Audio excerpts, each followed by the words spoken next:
Hello students, hope you are all are well and preparing for your exams. Today I am starting our new topic, revaluation of assets and liabilities. The journal entry is related with revaluation of assets and liabilities. So first is increase in the value of assets. These entries are for our chapter revaluation, not for admission. So increase in the value of assets. When value of asset is increased after revaluation, then asset account is debited to revaluation account. And narration is being increase in value of asset. And second is decrease in asset, decrease in the value of asset. Reverse entry will be posted, revaluation account debited to assets accounts. When assets are purchased or its value increase, then assets accounts are debited. But when assets sold or there is decrease in the value of asset, then asset account is credited. Next is increase in liabilities. Revaluation account debited to liabilities. Liabilities accounts are always credited when it is created or occurred. So when there is increase in the value of liabilities, then liabilities accounts are always credited. Then decrease in liability. Again reverse entry will be passed, liability account debited to revaluation account. Because when liabilities value of liabilities are decreased, then it will be debited. Then for unrecorded assets, if there are some unrecorded assets which are not recorded previously in the balance sheet, so to record the asset entry will be asset account debited to revaluation account. Simple entry is passed. Then unrecorded liabilities. For unrecorded liabilities are credited, so entry will be revaluation account debited to liability account. Then for profits, after posted all these entries, above mentioned entries, revaluation account is balanced, and if there is profit, it is distributed in among old partners. Revaluation account debited to old partners capital account. And if there is loss, then reverse entry is old partners capital account debited to revaluation account, and this is to be divided among partners in their profit sharing ratios. Next heading is reserves accumulated profits. For distributing reserves and accumulated profit among old partners, entries general reserve account debited. If there is profit and loss account profit balance, then profit and loss account debited. Workmen compensation fund, because this fund is created from profit and loss account, therefore this amount is also distributed among partners. Then investment fluctuation fund.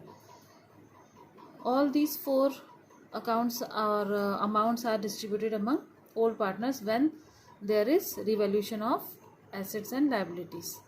So these amounts are also distributed among partners in their profit sharing ratio, in their old profit sharing ratio. Then come to the next point, goodwill. So what is goodwill? Goodwill means over a period of time a well established business develops an advantage of good name and reputation in accounting. Good name and reputation over a period of time means by doing a well settled business and by providing better services and better products, a businessman can take an advantage of his good name and reputation in market. And this reputation and good name in market, in accounting, it has its monetary value. In accounting, this goodwill has its monetary value of such advantage, which is known as goodwill. So goodwill is an intangible fixed asset. Intangible fixed asset. It comes under the category of fixed asset, but it is intangible also. Now here is the definition of goodwill. The present value of a firm's anticipated excess earnings. Excess earnings means if a businessman is in such a condition that he takes more liabilities, when his liabilities are more than his assets and capital, then the difference which comes out is known as goodwill. The capitalized value attached to the differential profit capacity of a business. This is also one of the definition of goodwill. Now, factors affecting the value of goodwill. What are the factors that affect the value of goodwill of a business? First is nature of business. Goodwill depends on the nature of business. If a firm produces good quality products, can earn more profit. If a business unit or a businessman can produce good quality products which are beneficial for society, and from which and from their products, if consumers are fully satisfied, then his goodwill is increased. The value of goodwill will be increased. Then location. If the business is located at the center or at a place having heavy customers, the goodwill tends to be high. Likewise, in market areas, in the market areas where business unit is easy to operate, business is easy to operate, then goodwill tends to be high there. Then efficiency of management.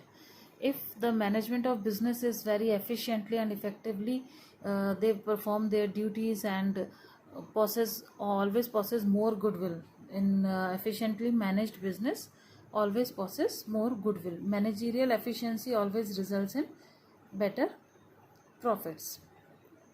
If the managers and the other employees are highly good qualified, and they know their work in better way, and they perform their duties in better way, then they can perform very efficiently and effectively their duties.